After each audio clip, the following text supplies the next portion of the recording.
যদি নিজকে শক্তিশালী কৰিব বিচৰা তেন্তে অকলে কিদৰে থাকিব পাৰি শিকি লোৱা। জীৱনৰ কঠিন সময়ত আটাইতকৈ প্ৰয়োজনীয় বস্তুটি হ'ল ধৈৰ্য। অতীতলৈ উভতি গৈ আপুনি জীৱনৰ আৰম্ভণি সুন্দৰ কৰিবলৈ নোৱাৰে, কিন্তু আজিৰ পৰাই আৰম্ভ কৰি জীৱনৰ অনাগত দিনবোৰ সুন্দৰ কৰি তুলিব পাৰে। নিজৰ দুখ কষ্টবোৰ সকলোকে কৈ ফুৰিব নালাগে, কিয়নো সকলোৰে ঘৰত মলম নহ'লেও নিমখ কিন্তু প্ৰতি ঘৰতেই থাকে।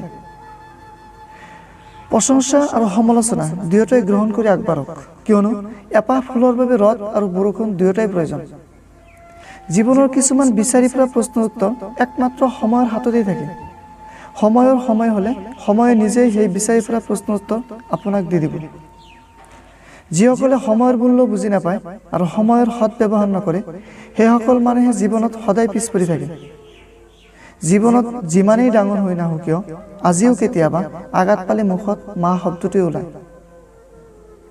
প্ৰিয় মানুহজনে এৰি থৈ গ'লেও হয়তো ইমান কষ্ট নহয় যিমান কষ্ট এই আপোন মানুহজন সলনি হৈ গ'লে হয়। নিজক অকলশৰীয়া বুলি কেতিয়াও নাভাবিবা, ভাবিবা যে মই অকলশৰীয়াই যথেষ্ট।